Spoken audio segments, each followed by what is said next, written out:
Scrutiny করেছে, নিয়ম যারা জানে না, যেমন কাল গিয়ে উনি ঘরে পড়ার মতো শাড়ি পরে বসছিলেন ওখানে ড্রামা করতে, দিয়ে ভাই 5 স্টার ওয়াশরুম নিয়ে এসেছিলেন গাড়ি। 5 স্টার ওয়াশরুম আপনি দেখলেন তো নিয়মটা কি হয়, আমি ওকে শিখিয়ে দিলাম ওনাকে। এটা রিপোর্ট বুথে করতে গেলে কমপ্লেন করতে হয় ক্যান্ডিডেট, তারপরে একদম ফুটেজ এবং প্রিজাইডিং অফিসারের হ্যান্ডবুক, অবজারভারের রিপোর্ট স্কুটিনি করতে হয়, করে ইলেকশন কমিশনকে ডিসিশন নিতে হয়। সেই জন্য 2 দিন সময় লেগেছে। আমরা মনে করি যেটা করেছেন ঠিক করেছেন। ডায়মন্ড হারবার বিধানসভায় আরো 12টা বুথে দেওয়া উচিত ছিল, আরো 12টা ফলতাতে রিপোল হওয়া উচিত, না হলেও অন্তত 60টা বুথে রিপোল করা উচিত। 60খানা রিপোলের আশা দেখছি না, করতেই হবে, করতেই হবে, না করার কোনো জায়গা নেই। 60টা বুথে কোনো জায়গাই নেই, করতেই হবে। গতকাল স্ট্রং রুমের বাইরে দেখা গেল একটা তৃণমূল কংগ্রেস লেখা গাড়ি দীর্ঘক্ষণ দাঁড়িয়েছিল 8:23 থেকে। ওটা 5 star washroom, restroom, Cadbury chocolate, চানাচুর, স্যান্ডউইচ, হিমালয়ান সিল্ড ওয়াটার বোতল। মামাটি মানুষ না, গণনা কর্মীদের এত সৎ তো নেই, ওটা ভূভারতী, ওটা সৎ লোকের বাথরুম ছিল। গণনা কর্মীদের জন্য যে আপনাদের প্রশিক্ষণ শিবির চলছে 2 দিনে 10টা বিভাগে, আপনি কোথাও অংশ নেবেন? না না, আমি তো আমাকে ট্রেনিং নিয়ে গণনায় যেতে হবে না, দেওয়ার জন্য 95, 2000, 2005 পৌরসভা, 2001 বিধানসভা, 2004 লোকসভা, 2006 বিধানসভা, 2009 লোকসভা, 2014 বিধানসভা, বাপরে 2014 লোকসভা, 2016 বিধানসভা, 21 বিধানসভা, 26-এ 2 জায়গায়। দেওয়ার জন্য কোথাও যাওয়ার পার্টি ব্যাপক উদ্যোগ নিয়েছে, ভূপেন্দ্র যাদবজি, সুনীলজি, সবিতা, এদের নেতৃত্বে হচ্ছে। আমার সঙ্গে সব যোগাযোগ আছে, এবং ইলেকশন এজেন্ট, কনভেনার, ইনচার্জ প্রতিটা বিধানসভা করে 5 জন প্রমুখ নেতা, পার্টির গাইডলাইন এবং সিরিয়াসলি যাতে 21 সালের মতো কোনো ত্রুটি না থাকে, ভুল না থাকে, সেই জন্যই তারা এটাতে করছে। ইলেকশন কমিশনও অনেকগুলো ব্যবস্থা নিয়েছে যাতে আইপ্যাকের লোক ঢুকে না পড়ে, পোস্টপোল ভায়োলেন্স যেন না হয়। সেটা হচ্ছে প্রথম জাতীয় পার্টি এবং রেজিস্টার পার্টিগুলো বসবে, নির্দল বা অন্যান্যরা পরে বসবে। গতবারে যে কাণ্ডটা করেছিল, করোনার থার্ড ওয়েভের সুযোগ নিয়ে সোশ্যাল ডিস্টেন্সিং করে বিজেপি 450 পেয়েছে, তৃণমূল 250 পেয়েছে, স্লিপে লেখা হয়েছে তৃণমূল 450, বিজেপি 250। এবারে আমরা ত্রুটিমুক্তভাবে সমস্ত জিনিসগুলো এটা হয়। যেমন ভবানীপুরে আপনাকে আমি রেজাল্ট বলে দিচ্ছি, প্রথম ফার্স্ট রাউন্ড, সেকেন্ড রাউন্ডে আমার লিড থাকবে, থার্ড, ফোর্থ, ফিফথ রাউন্ডে মুসলমান বুথ মমতার লিড ব্যানার্জির লিড থাকবে, 6, 7 রাউন্ড থেকে আমি মেকআপ করতে শুরু করবো, 20 রাউন্ডে আমি জিতবো। অর্থাৎ আপনারগুলো কারণ নেই, সবাই একদম লাস্ট রাউন্ড পর্যন্ত, 17 রাউন্ডের পরে মানে কমপ্লিট হওয়ার 2 রাউন্ডের আগে পোস্টাল ব্যালটের কাউন্টিং হবে। আগে পোস্টাল ব্যালট প্রথমেই ডিক্লেয়ার করে দিত। আচ্ছা, পোস্টাল ব্যালট পরে অনেক রিফর্মস এনেছেন, আমাদেরও গণনা কর্মী, আমাদের শুধু নয় সকলকেও সেইভাবে যেতে হবে। সংবাদ মাধ্যমকেও বলবো, অন্তত ইভিএম খোলার আগে দেখাতে থাকবেন না 200-তে লিড, 150-তে লিড, এসব করবেন না, এইসব কান দিয়ে দেখবেন না, চোখ দিয়ে দেখবেন। আচ্ছা, আপনারা শুভেন্দু অধিকারীর কথা তো শুনলেন, এবং সবাই তো জানেন যে আবার নির্বাচন হচ্ছে, মানে আবার নতুন করে রিপোল হচ্ছে।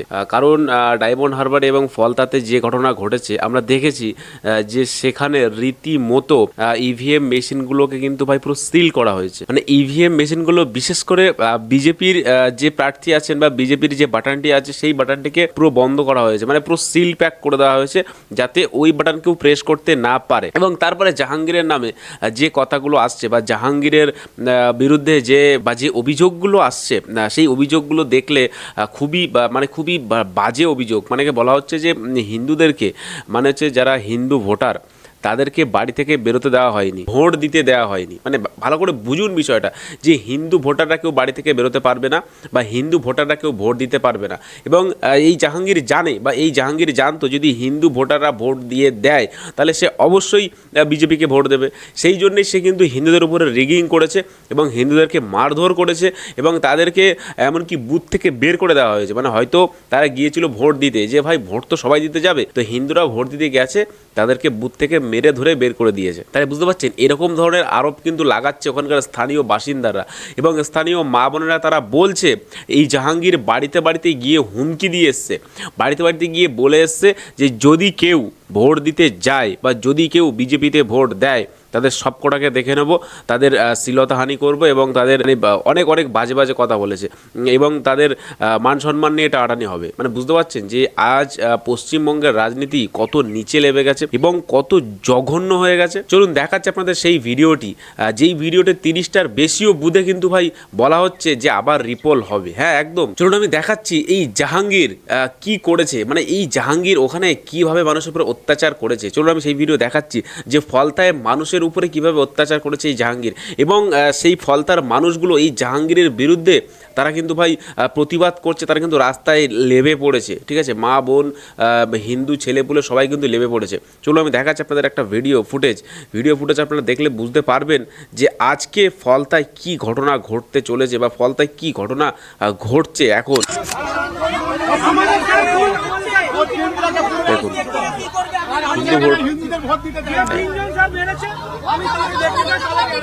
হিন্দুদের ভোট দিতে দেয়নি।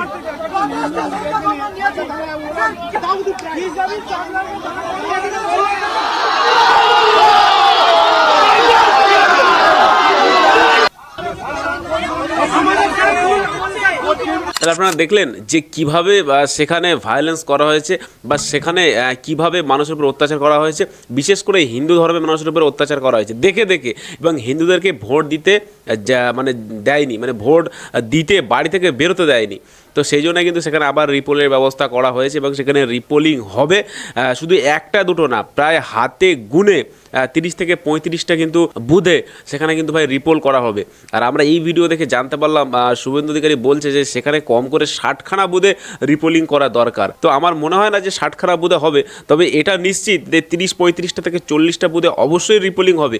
এবং যেখানে সিইও মানে বলে দিয়েছে, নির্বাচন কমিশনের সিইও বলে দিয়েছে এবং জ্ঞানেশ কুমার বলে দিয়েছে যে ওখানে কিন্তু আবার ভাই রিপোল হবে এবং রিপোল করাতে হবে। তার কারণ হচ্ছে এটাই যে ওখানে ইভিএম মেশিন কাজ করতে পারেনি বা ইভিএম মেশিনের মানুষ যে বাটনটি চাপবে বা যাকে ভোট দেবে, নির্বাচনী প্রার্থীকে সে পছন্দ করে ভোট দেবে, সেই জায়গাটা সম্পূর্ণ ব্লক করা ছিল। এই ব্লক করার জন্যই কিন্তু ভাই সেখানে ভোটটি ভালোভাবে হয়নি, সেখানে ভোটটি মানুষ ভালো করে দিতে পারেনি, মানে নিজের ভোট সে ভালো করে দিতে পারেনি। সেই জন্য কিন্তু আজ ভাই এই অবস্থা। আর সেই জন্য শুভেন্দু অধিকারী বলল যে এখন কিন্তু আমাদের মাননীয়ার মাথা পুরো খারাপ হয়ে গেছে, কারণ সে জানে ওই সমস্ত জায়গায় যদি আবার দুবার করে যদি ভোট হয়, যদি আবার রিপোল হয়, তাহলে কিন্তু খুব রিস্ক আছে।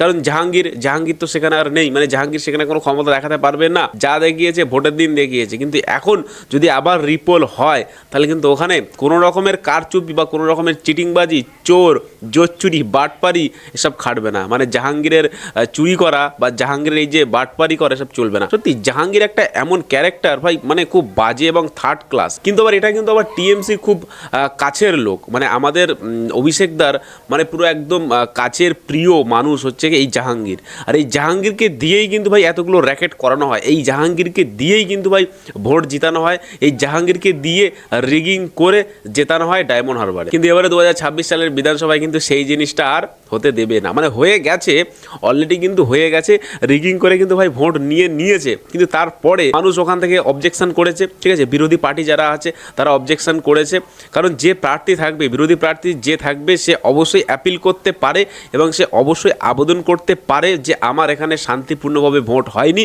আমি এখানে জিততে পারতাম, বাট আমাকে এখানে জোর করে হারানো হয়েছে। যদি কেউ যদি অ্যাপ্লাই করে তাহলে অবশ্যই ফটাকসে নির্বাচন কমিশন সেখানে আবার রিপোলিং করাবে। কারণ ভাই এটা করতে হবে, মানুষ যদি ভোট না দিতে পারে, জোর করে চিটিংবাজি জোচ্চুরি করে জিতলে কি হয়ে যাবে? এটা হচ্ছে মানুষের দরবার। ভোট হচ্ছে কি মানুষের সাধারণ নির্বাচন, মানুষ সে নিজে নির্বাচন করবে যে কাকে ভোট দেবে। কেউ জোর করে কিন্তু কারো ভোট ছিনিয়ে নিতে পারে না, বা কোনো ইভিএম মেশিনে কারচুপি করে বা ইভিএম মেশিনের কোনো বাটনকে বা ইভিএম মেশিনের কোনো প্রার্থীকে পুরো সেলোটেপ দিয়ে বন্ধ করে দিয়ে ভোট করানো কিন্তু উচিত না, বা এটা একদমই আইন বিরুদ্ধ, ঠিক আছে। আমাদের ভারতীয় সংবিধান এটাকে কোনো দিন প্রমোট করে না, আমাদের ভারতীয় সংবিধান এটাকে কোনো দিন মেনে নেবে না। তো সেই জন্যই জ্ঞানেশ কুমার এবং সিইও তারা কিন্তু বলে দিয়েছে যে আবার কিন্তু ভোট হবে, ঠিক আছে। তো আমি সবাইকে বলবো, ডায়মন্ড হারবার ফলতার যে সমস্ত মানুষ আছে বা হিন্দু সনাতনী মানুষ যারা আছে তাদেরকে আমি বলবো যে আপনারা এবারে কিন্তু মন খুলে ভোট দেবেন, ঠিক আছে। মানে আপনাদের যেখানে ইচ্ছা, আপনাদের যে পার্টিকে ভালো লাগে, যে নেতাকে ভালো লাগে, আপনারা তাকেই ভোট দেবেন, ঠিক আছে। মানে আপনাদের মন থেকে যাকে ভালো লাগে, ঠিক আছে। মানে আবেগে এসে বা হচ্ছে বা কারো কথা শুনে কোথাও ভোট দেবেন না। আপনার মন, আপনার মানে মস্তিষ্ক যেটা বলবে যে হ্যাঁ এখানে ভোট দেব আমি, বা এখানে আমার ভোট দেওয়াটা দরকার, আপনি কিন্তু সেখানেই ভোট দেবেন। তো এত কিছু জানার পরে আমি একটাই কথা বলবো যে পশ্চিমবঙ্গের নির্বাচন কিন্তু ভাই মানে শেষের পথে। এবার হচ্ছে ফলাফলের আশা 4 তারিখে কী হবে। 4 তারিখের জন্য সবাই এখন মানে প্রচুর আতঙ্কে আছে এবং অনেকে বসে আছে 4 তারিখে কী হবে। দেখাই যাবে 4 তারিখে কী হবে, সবাই তো অপেক্ষায় আছে। 4 তারিখে কিছু না কিছু একটা ধামাকাদার কিছু হবে। তো যাই হোক, সবাই অপেক্ষায় থাকুন, আর বেশি হুড়োহুড়ি করবেন না বা বেশি ঝামেলায় যাবেন না বা বেশি আনন্দে এখন আত্মহারা হবেন না, কারণ ভাই এখনও কিন্তু রেজাল্ট আউট হয়নি, ঠিক আছে। 4 তারিখ পর্যন্ত আমাদের অপেক্ষা করে থাকতে হবে। আর আজকে ভিডিও এই পর্যন্ত। ভিডিওটি ভালো লাগলে অবশ্যই লাইক করবেন, চ্যানেলটিকে সাবস্ক্রাইব করবেন। দেখাবো একটা পরবর্তী ভিডিওতে। আর অবশ্যই জানিয়ে যাবেন আপনাদের নিজেদের মতামত আমাদের এই ভিডিওর কমেন্ট সেকশানে। ভালো থাকবেন, সুস্থ থাকবেন, বাংলা থাকলে বাংলাকে ভালোবাসবেন, আর মন থেকে বলে যাবেন ভারত মাতা কি জয়।